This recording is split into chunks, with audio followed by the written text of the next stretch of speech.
Prof, how are you? I'm good, Prof.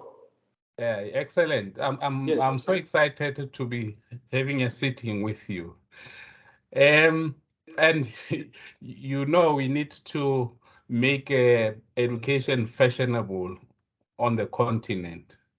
There are so many problems, and then professors seem to be a little bit quiet. Now we hope with this platform, our ideas and the way we think would come to the fore. Maybe someone would consult with the academics in order to solve Africa's problems. Sure. Now, for us to start, Prof, we need to know who is Professor Wanyama. Professor Wanyama, his full name is Mellitus Nyongesa Wanyama. Mellitus is my Christian name. I happen to have been born in a Catholic family, and that is a name associated with the Catholics.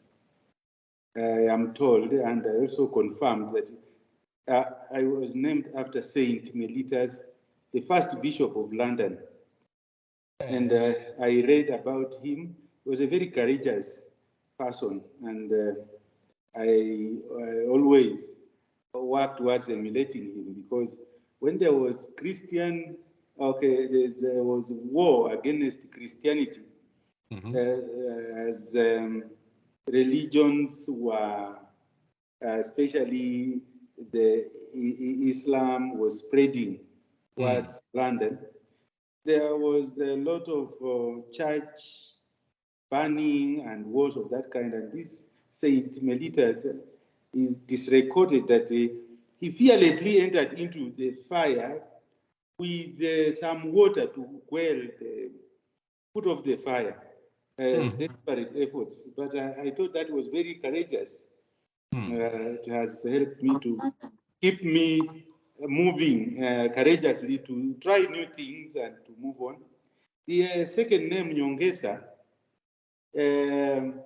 is a name that comes from the day, Saturday, the sixth day of the week. And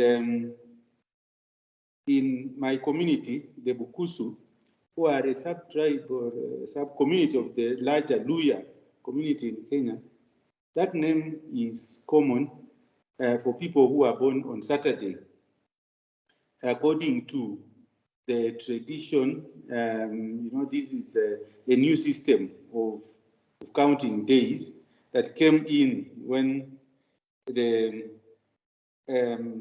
missionaries came over to Africa. It's like the week starts with Monday, Tuesday, Wednesday, Thursday, Friday. It ends there. Then there is an addition.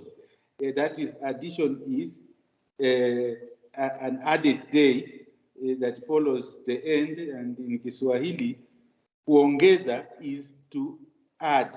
So nyongeza is which is added. So I think that name was adopted and named to some people like us who are born on Saturday. Wanyama is my father's name, and as you can imagine, or maybe have heard, nyama is meat. He was born on a day when there was meat or a feast, or just they happened to be eating meat there, so he was named Wanyama. So that is my name, Mellitus Nyongesa Wanyama. Yes. And schools, do you recall your schooling days, and who were the teachers who planted the seeds for you to become academically astute? Yes, I remember. I went to school in early 70s. That was 1973, to be specific. to Kimatuni RC, Roman Catholic Primary School, where I started my standard 1, and moved on to standard 7, and that was the system by then, 7, 4, 2, then 3. That is 7 years in primary school, 4 years in secondary school or level, and then 2 years in advanced level, then 3 years in the university. So I went to one school, Kimatuni RC Primary School, and I didn't start in nursery school or kindergarten because it was at that time someone's choice. Yeah, so they were not popular then. Yeah. So, but also it tells you that it was not. I was not born in an elite family. They would rather you continue with the home chores, farm work, and some other things like those. So until you reach 7 years old, then you can join. So, but my father was an agricultural extension officer. He had basic primary education, and therefore he got some employment with Ministry of Agriculture as a junior fellow there. So he had some awareness himself about education. So I joined there. Then from there, we were subjected to an examination called Certificate of Primary Education, and we were sitting for 3 subjects: mathematics, English, and general paper. General paper had geography, history, civics, and some current affairs of some kind. And I managed to get 33 points out of the possible 36. And it's important to mention that I got A minus across, A minus in maths, A minus in English, and A minus in general paper. And I was privileged to be selected in a Friends Quaker school called Friends School Kamusinga. And it was doing very well, but I didn't manage to join. By then, the fee was 5,000 Kenya shilling. That is equivalent to about 5,000 per year. You add there 0, which means 50,000 rand. Let us talk about that for the whole year, but I could not manage because by then the financial ability of my father was not able to support. So I went to a local school owned by an Indian where I was to pay 1,800.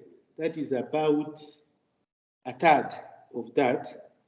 And I learned there in Form 1 and Form 2, and I did an exam by then called Kenya Junior Secondary Education.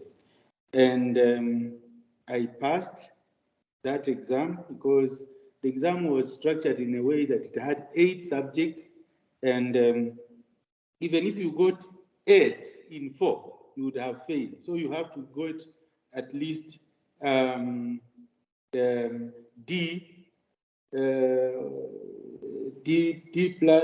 or C and above for at least 5 onwards. So after finishing that exam there, again, I had a problem, so I dropped off. I could not manage because there was my sister ahead of me who was also in the same school. And so I had to go back home and start planting trees and burning charcoal, looking after cattle. But I was so optimistic, so I started buying some books, mathematics, especially English, and reading on my own. So after 1 year, I moved on to another secondary school called Namulungu Secondary School, where I enrolled in Form 3 and worked very hard. But the school was so problematic. It had between Form 3 and Form 4 about 5 or 6 strikes. And most of the time we were at home.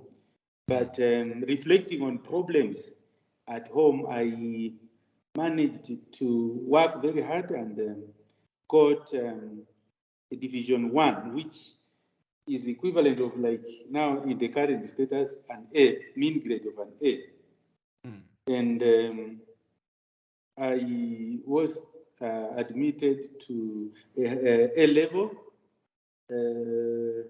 in a high school called Kolanya Boys, but again I couldn't move on because of now my brothers who are moving, following me. So I decided to tell my father to move on with them and pay for them, and so that I can go look for employment in town as they go on. So in fact, my brother who follows me was lucky to go to that French school, Kamsinga, a very good school, and he succeeded. He went to the university. So for me, I moved on and went to town. I started working as a shopkeeper, and one of the duties was to sell newspapers.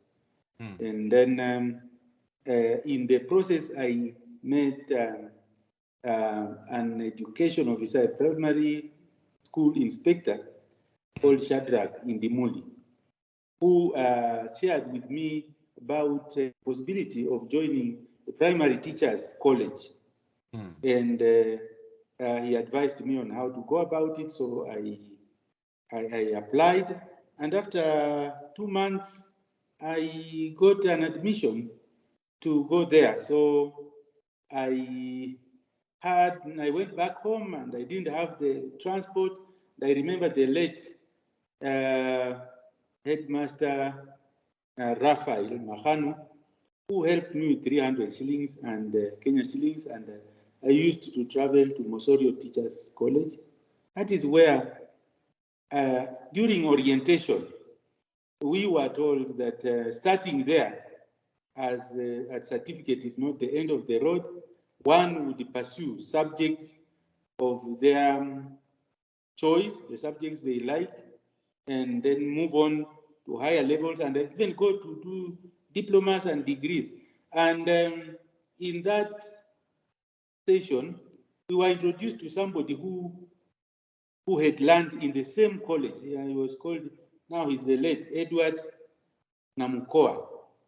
They were told he landed there in 1973 and he went on and did education in the US and came back, and even they told us where he slept, his dormitory, Rogers 3. And it gave me a lot of conviction and energy that it's possible to move on. So I started sitting for ABRSM exams, the Associated Board of Royal Schools of Music London exam. I started with grade 5 when I was in first year, and then moved on. In second year, I attempted 7, and then later I attempted 8. And I kept thinking that since I qualified to do A level, I should try it because by then you could not go to university or to diploma college without A level. So I attempted the last A level, and I qualified to get to get admission requirements for diploma. So that meant I only taught for 2 years in primary school, and then I moved on to Kisii College, which was training teachers. So I chose music and Kiswahili, which gave me a chance to get a first class. But again, I went now to teach in secondary school, one secondary school for 2 years, and then I was moved to another one that was from Lumakanda Boys to Nyangori High School. Then from there, because of my performance in music festival, I was promoted when I was having my students in Nairobi at the National Festival to go and work as an administrator and a choir director of the Teacher Service Commission Choir Nairobi, where I remained. Now the students went home, they were disappointed, but and the headmaster also went, but I remained in Nairobi, where I worked from 1994 to 1998. And that is was my experience in Nairobi. And I did a lot. I was the director of Holy Family Basilica Choir, the director of Kariobangi Holy Trinity Choir, St. Teresa Isli, and also Coffee Board of Kenya and the TSE Choir, and I did well there. And that is now I have entered into career. I don't know whether I should go on or I should. What instrument did you measure in? Voice, or did you play any particular instrument? Voice was my favorite, but I also played the recorder and also piano, basic piano. But voice was my favorite, and even that influenced my choral music interest, which led to recently publishing all my compositions for over 30 years. Okay. Yes. Now, you are a professor. What does that mean? What does being a professor mean? According to me, being a professor is achieving, is associated with having achieved the highest academic qualifications and credentials, especially in the university setting, as a university teacher. I like calling myself teacher because I don't like lecturer.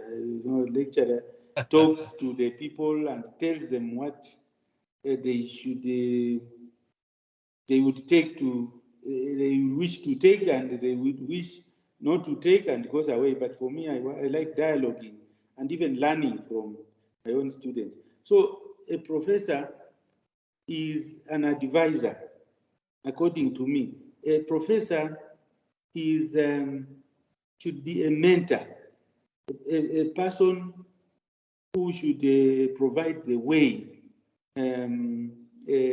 especially to the young academicians, and also not only in academics, but on how academics or schooling can impact life, social, economic, and cultural setting. So that makes us, the professor should provide a bigger picture of education beyond employment and beyond money. Yeah, according to me, a professor should be all round, a person who is level-headed, who acknowledges that he or she only knows little, but in detail, about a certain subject or part of a certain subject. And that depth should humble him or her to acknowledge that there are other people who may even be better than him. Yes. And then what philosophy do you subscribe to as a professor? Or what philosophy did you, Beth, did you bring to the table? Is there any contribution, intellectual contribution that you made as a sign of attainment for your professorship?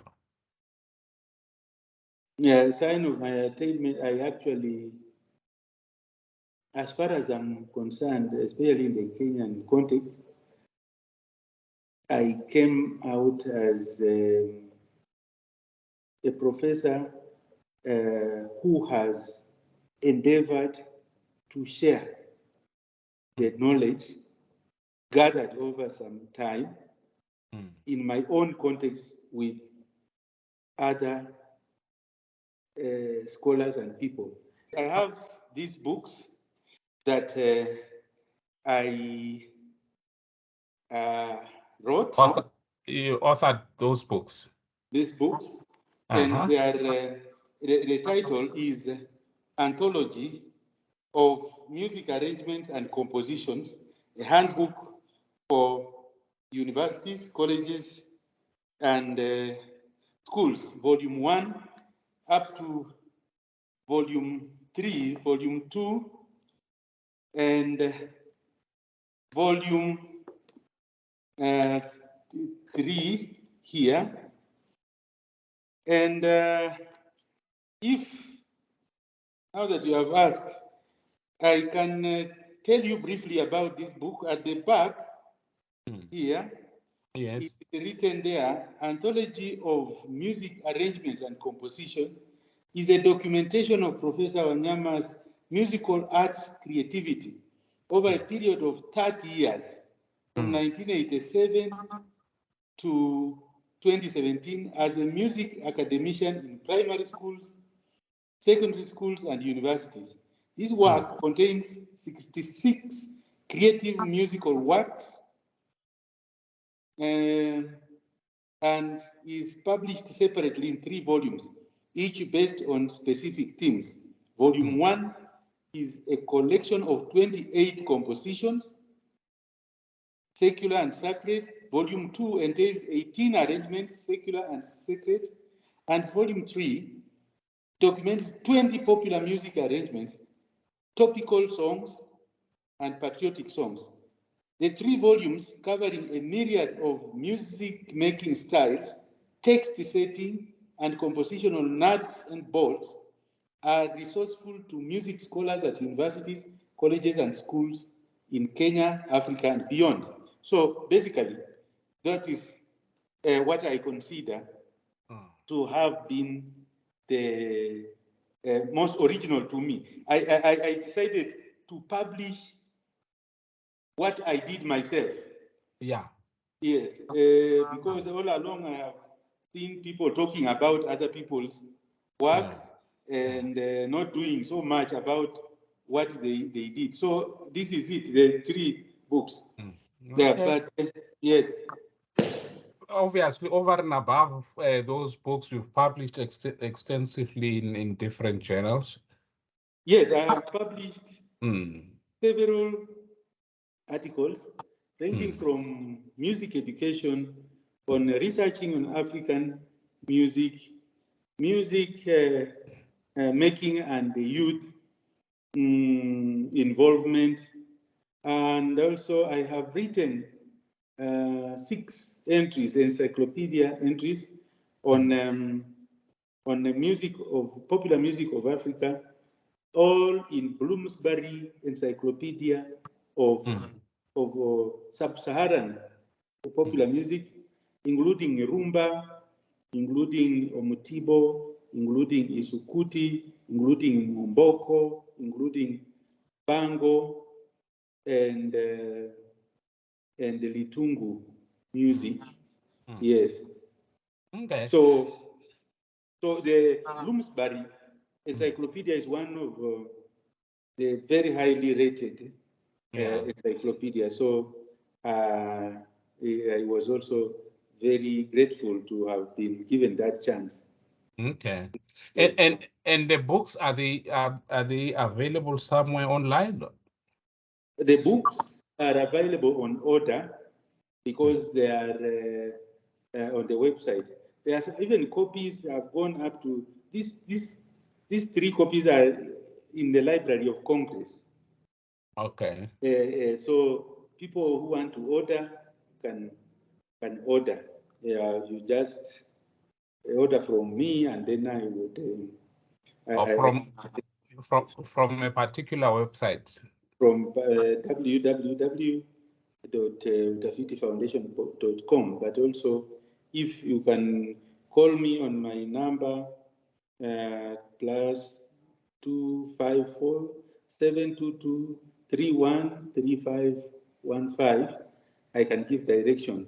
I was moving on to another level where I have made, I think, the most unique contribution as a professor. I am the co-founder, the founder and executive director of Utafiti Foundation, which is a research and documentation center in Kenya, but it serves Africa and the world at large. It is a publishing firm which publishes scholarly books, scholarly publishing. It deals with scholarly publishing, and also it is running several journals that were started recently, ranging to about 8 or 9, and they are picking up very well. So I thought that beyond teaching and learning, I should start something which can go beyond my life. I was inspired when I inquired about what Fulbright is. I didn't know it's the name of somebody. Yeah. So I was told he was an American who even passed on, I think, in 18 something. But right now, the scholarship goes on. So I thought I should start something like that which can go on forever. So as at now, the foundation has a house which is built on 1 acre land in Eldoret town in Kenya, and it is a physical. It has a physical space and place, and it also has an online platform as Utafiti Academic Press, and we have published over around 300 titles, and even from all over Africa, including Tanzania, including Sudan, including Rwanda, and Uganda, and even Canada, USA, and all over. So that tells you that it is a very unique initiative. It is registered as a voluntary and charity organization to support young scholars who have passion for engaging in editorial work and being trained to engage with literary literary criticism, and also engaging with analytical writing, etc. So that has provided job opportunities for very many young people who have come there to train and move on, even advance in their education. A good example is now the deputy director, Mr. Sami Maina, whom I learned was an orphan when I was teaching him in second year undergraduate. And I shared with him how we can start something like that for typing notes for lecturers. By then, we had what we called yellow notes. Very many people had written notes, and computers were just coming in.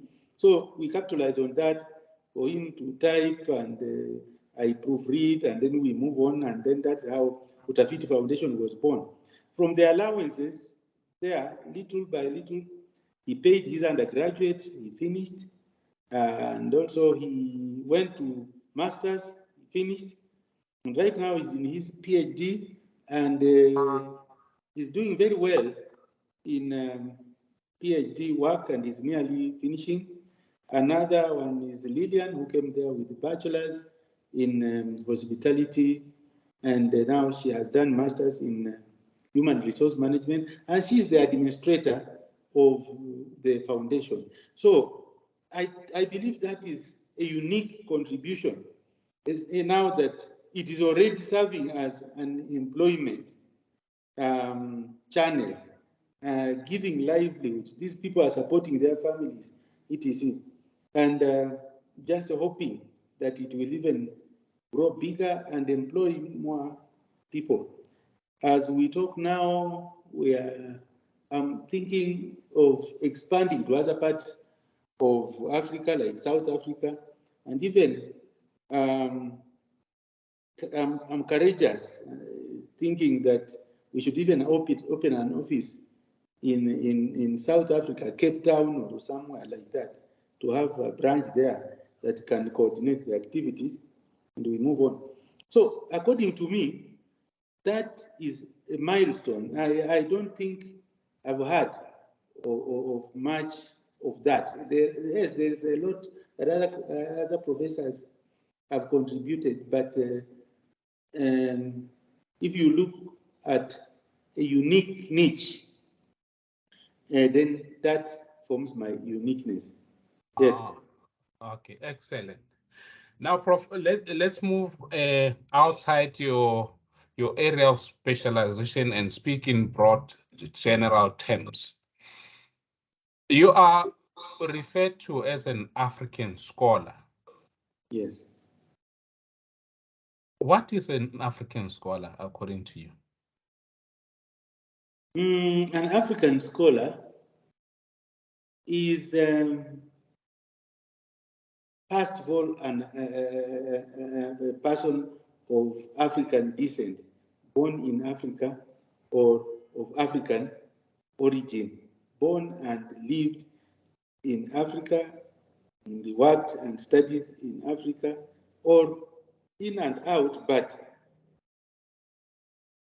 claims Africa to be his home or her home, and also applies African philosophy or African philosophies in his day-to-day thoughts and practices, especially in problem solving and situations, and also advice to or mentoring other students, etc. So an African scholar is a schooled personality who of African descent, or yeah, that is what. So, are you saying I can't be an African scholar born of a descent other than that of Africa? Yeah, I can't be a Chinese African scholar or an African scholar of Chinese origin or European origin, for that matter.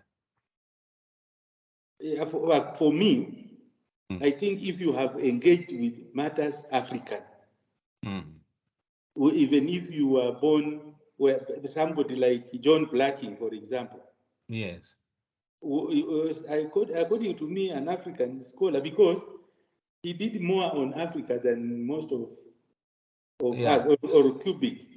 You see, the endeavor to understand the African worldview and interpret it and analyze it and apply it for people to understand. For example, if it's in music, we ask yourself, is there an African way of composing? music. What does it entail? Is it different from the European or Western way? If they can be able to give examples, for example, is it John Blacking who worked with the vendor? Yes, and then he documented that. That is an African scholar. But I would like to advance that kind of argument because there are also Africans who cannot, from what they study and how they study and how they teach and how they do those things, you can't associate them with African scholars apart from living in Africa and having a black skin. Yes.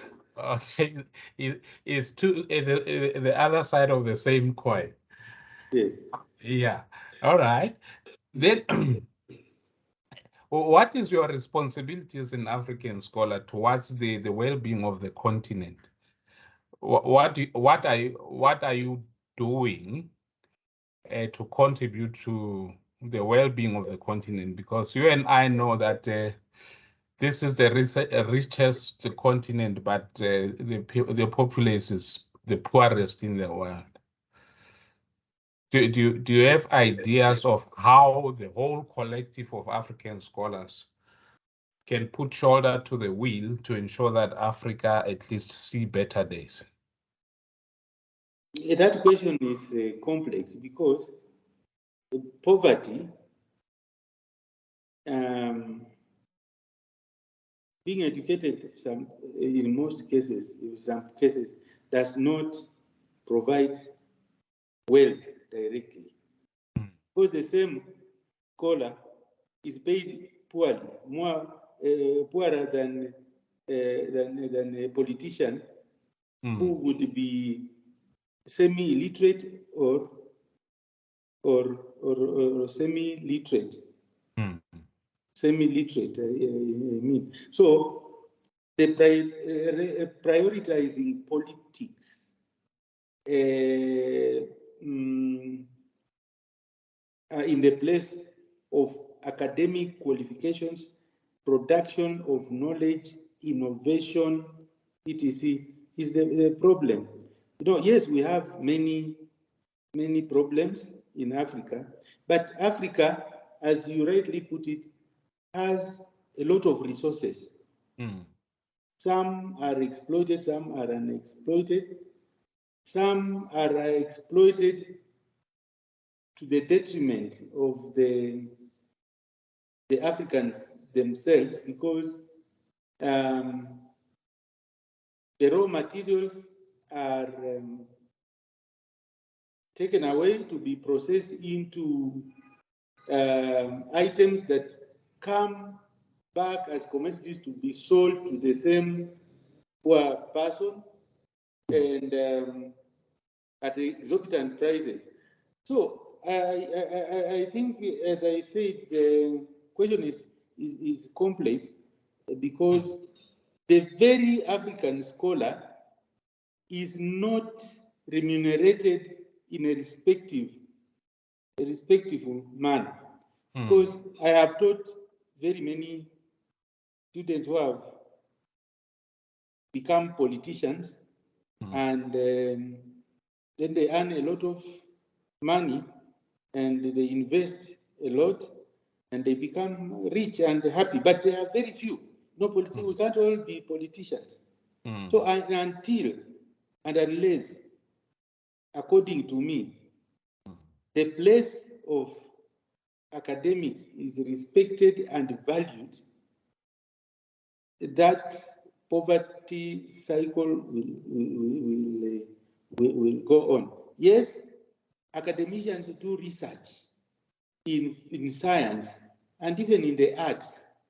And like me, I'm concerned about how cultural policies in different countries are managed. In my country, we have very many artists, musicians, painters, dancers, thespians, and all that. But they are only required or seen valuable when it comes to politics, when they are supposed to amuse people, you know, to welcome people on the podium, and they are given a token of appreciation, while after the politics is over, they are forgotten completely until 5 years. So there's no policy which, like, for example, documents all artists and what they do, and also being supported to record their work and patent it as their own work, and whenever it's used, they should be paid for that service. So that is not there. It is just taken as a joke. That is in arts. But also, I think in sciences, we have had patents, people starting things and new products, but yes, they are recognized and maybe paid something, and then it is not. Yeah, so as I say, it is a complex issue. It's important for us to be informed, to have new knowledge in different areas, and even apply that knowledge for purposes of innovation with a view of providing real life solutions, and maybe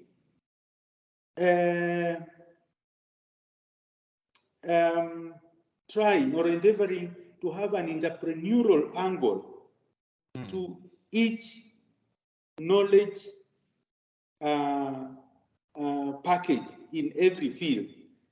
Like, can we turn our knowledge into a product that can serve the society in terms of solving problems, in terms of coming up with a new product that can be of service to the community, if it is clothing, if it is treating diseases, if it is, for example, build environment, or for example, decorations in terms of, and also if it is in the arts, in terms of entertainment, edutainment, you know, many things like that from our research. Yeah, if we can have an entrepreneurial angle, like, what do I sell? How much do I sell this? And if I sell, I will earn a living from that. Then that question of poverty will end. But going back, I can sound like I'm repeating myself, but I want to reiterate that there should be goodwill from the government in terms of supporting and financing, and also evaluating all these innovations. Yes. Yeah, well, that was going to be my next question, because I feel there is a level of distrust between academics in Africa and African politicians. I think if that bridge can, that divide can be breached, we might see progress, because if you look into the continent, most of the problems are related to the implementation of ideas. Yes. And then academics have got time and space and resources to play a meaningful role there. I just hope one day we'll have a president, an African president, who is a professor. And maybe they will then drag all the politicians towards academic thinking. But that's me just dreaming, Prof. Let's move to education. African academics work in Eurocentric institutions. Because your universities, as they are today, have very little thing to do with Africa. Your take on that?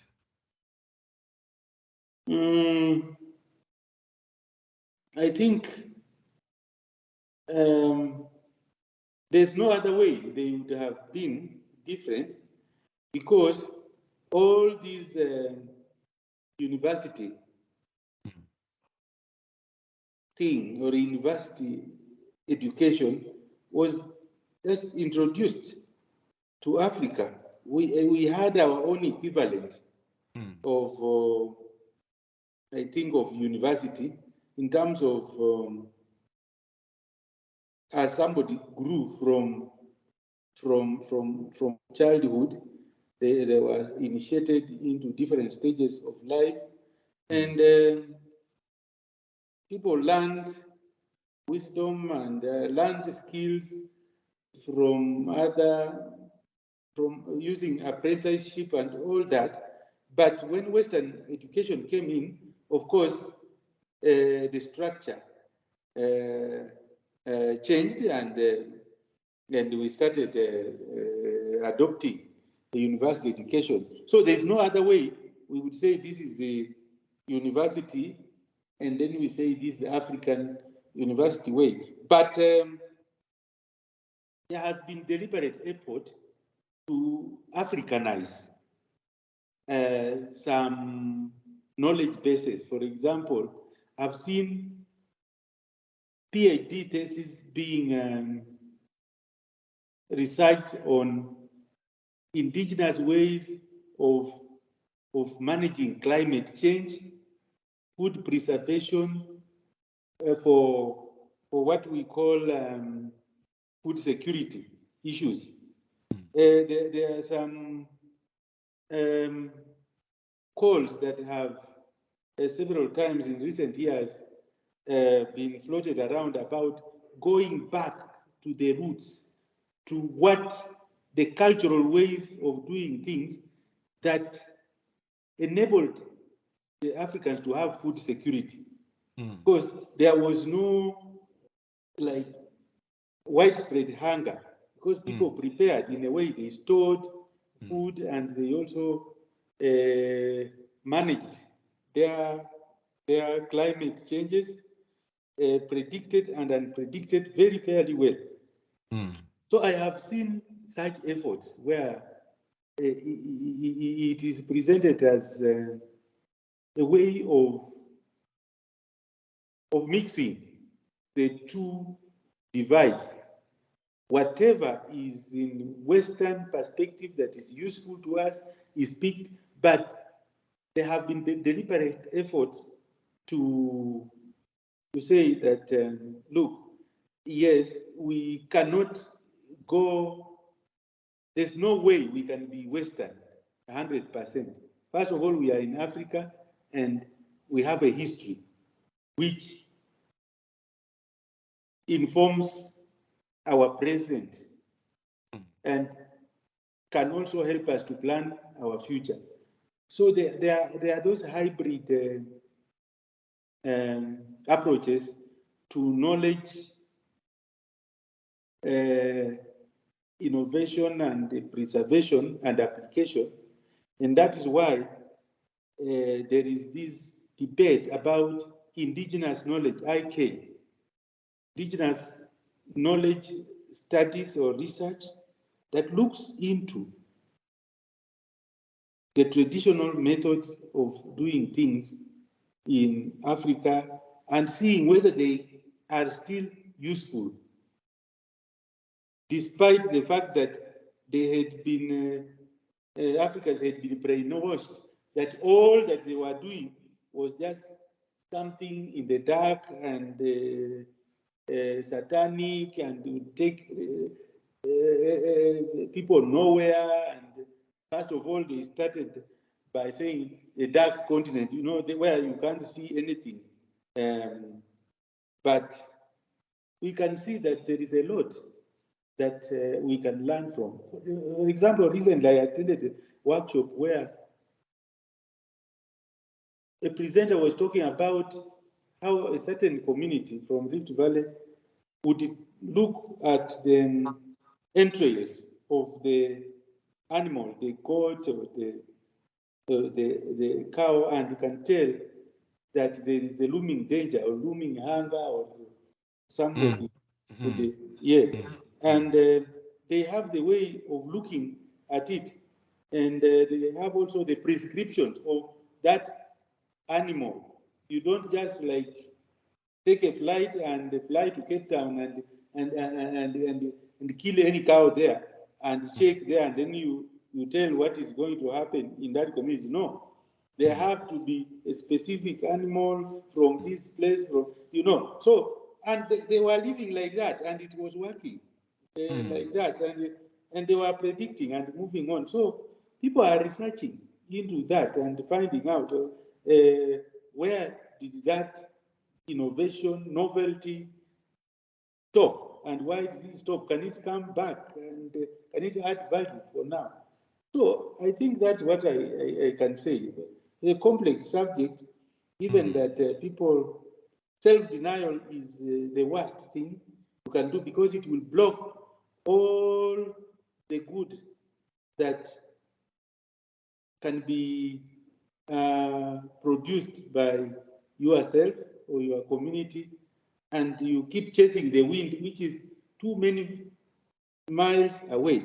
A good example is, I don't know whether it applies in your country, but when I look at in Kenya, I see people congregated somewhere looking and cheering Manchester United and other teams very far, and sometimes arguing and fighting, even some people even crashing the TV screens, and even saying talking of how they didn't sleep last night because of that team.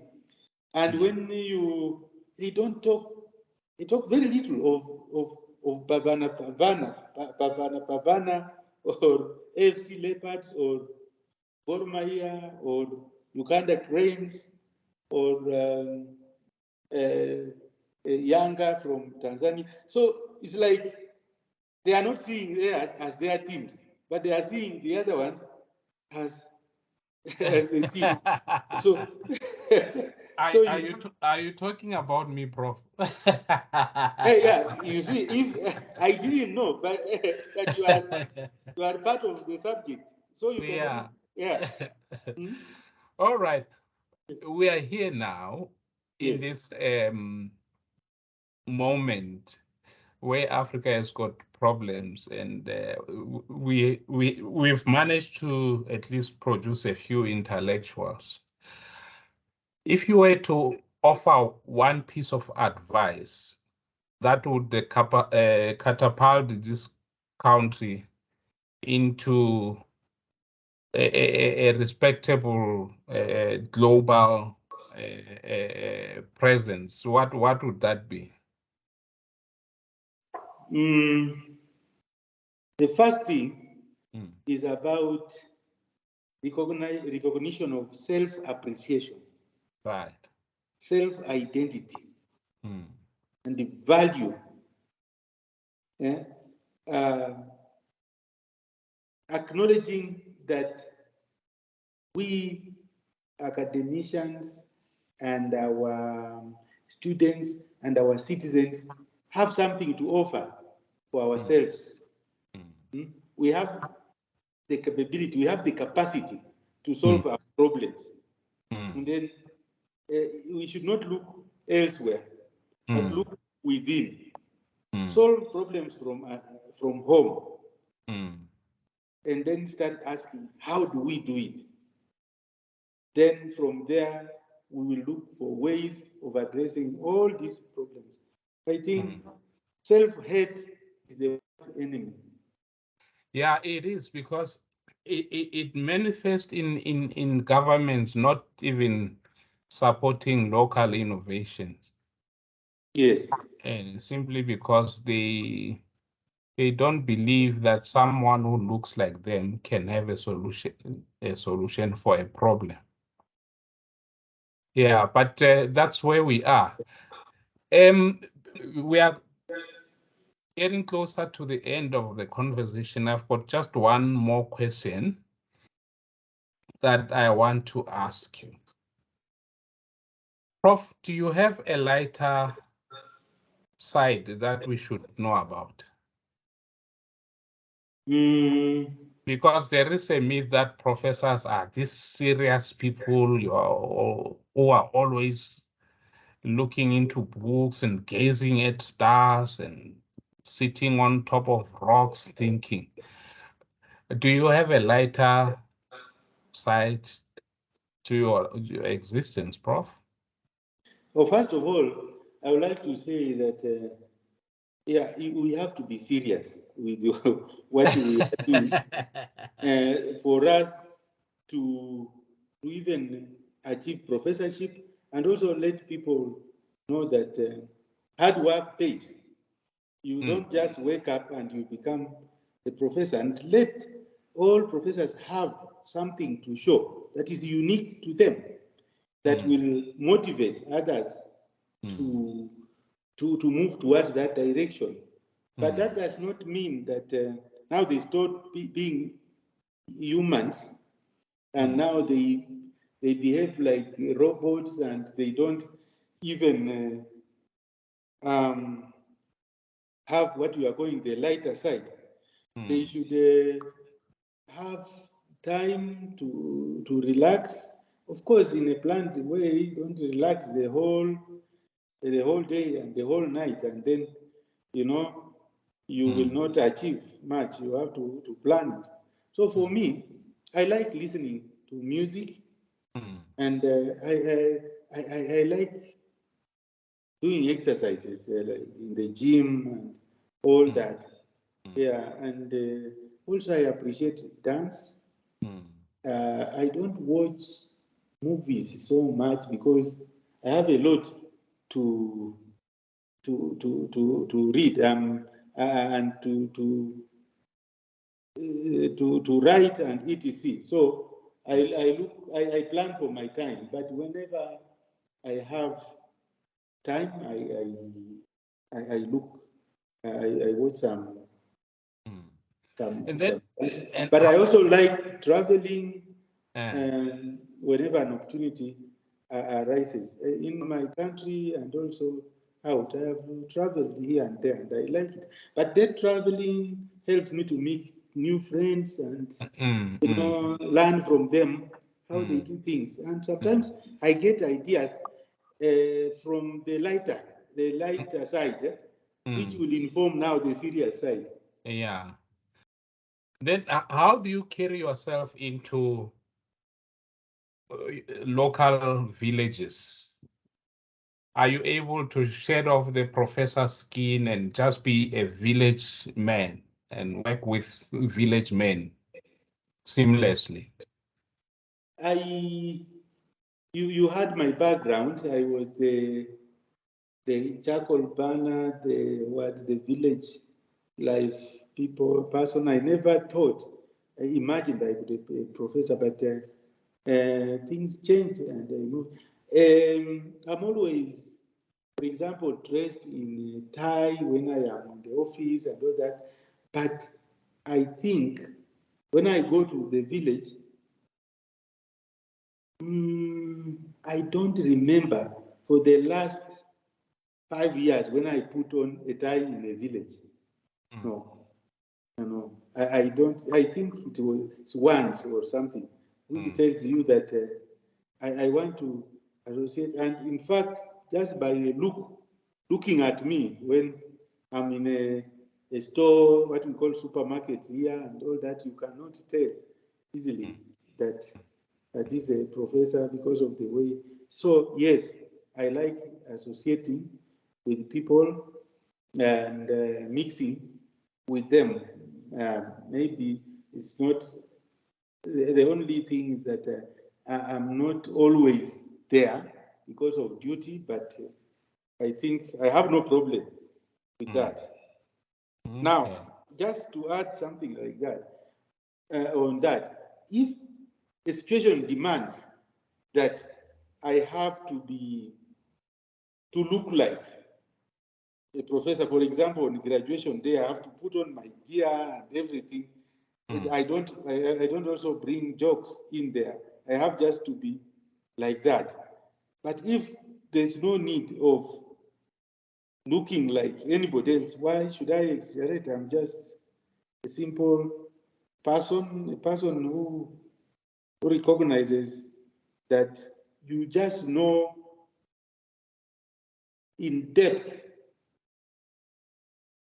something little about part of a subject. So you should not be proud. It's like being proud for nothing. Yeah. Yes. Interesting. You brought the subject of dress code in informal ceremonies like graduations. Do Kenyan judges still wear the wig? Is it a wig? Yes, Do- the judges, the law. yeah. Do they still Yes, wear those? yes, the white one. Yeah. You know, you know why I'm laughing. One of my students posted this morning on social media. He says, it's funny that the chorus for decolonization is so loud, and the very choristers who are singing this chorus would leave the stage and go and wallow in colonial institutions and celebrate colonial symbols unashamedly. I thought it was quite telling. Then I followed him up. I said, what do you mean? He says, yeah, you're now decrying colonization, but you still go to your church after this. And then your judges are still wearing wigs. You're still wearing robes when you graduate. What does that all mean? I thought it was a challenging statement. What's Yes, your take on it? I think the person is just in a dilemma, wondering what is going on. You know, being torn in between two worlds. Yeah. You know, the national or international standard is that you have to have some credentials for you to be meaningful in terms of job market and etc. So if you went on saying that you don't, like if you go to our courts and you are not going to put on those robes, and you will be told, can you shape up or Ship out. ship out, shape up, ship in, or ship out, because you know very well this is what happens. And now you come here, you want to argue on things we don't understand, that you want to remove the robes, you just come here with, yeah, this is, you have to observe. In fact, they put there the rules. You have to be this way, that way, that way. It's so ironical, but unfortunately, the big brothers are still holding the say. So I like some places like when the Congolese got their independence, they changed their dress code in terms of putting on shirts with collars and short sleeved and all that, and they don't look at the tie as something very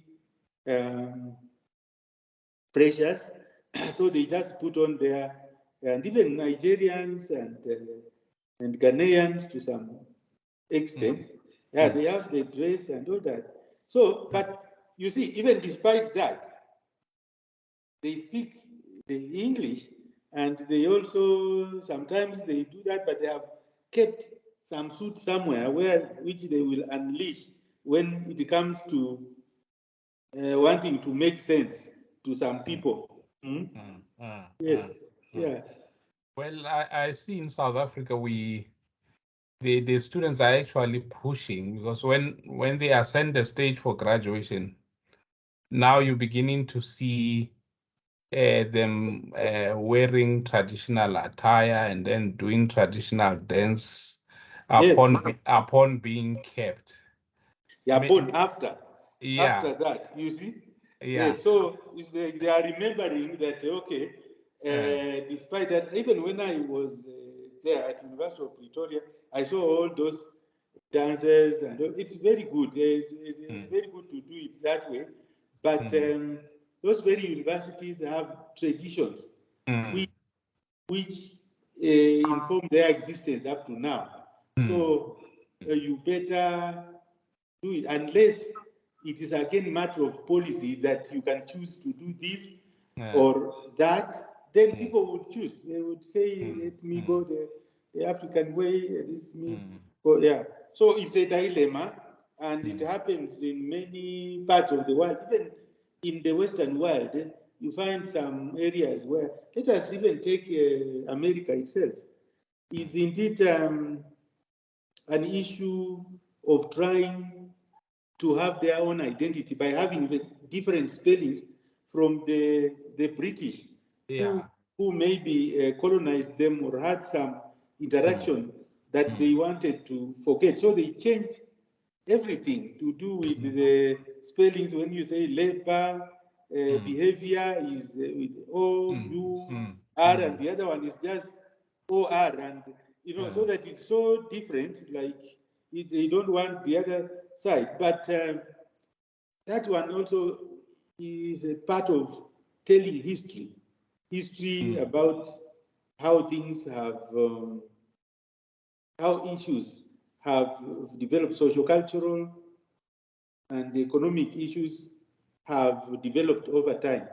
So I think it is a part of human nature and human culture to, first of all, embrace and start rediscovering themselves and trying to dissociate or to run away from what is already perceived as very key or important. So it takes time. Yeah, it takes time. So you have to, once in a while, to have reactionary comments like what the student is talking about. But the people in power, or the people who hold power, and what they say, they refer to them that the powers that be will just ignore you. For example, you will go on strike as a lecturer, you say the salary is little, then they will just wait for you until you become so hungry, you come back to ask, can you give me that little salary again so that I can continue? Then you are done. So there's no goodwill and collective responsibility of that Africanization. Yeah. Yes. All right. Now, Prof, I'm so happy that you've given us an insight into Prof Wanyama's thinking. I hope you'll distribute this interview to our students in Kenya so that they can have an insight of what it takes to be a professor. Thank you so much, Prof, for being kind with your time. And then we hope to see more of you in the future. Thank you, sir. Thank you, sir. Good. Bye. Bye.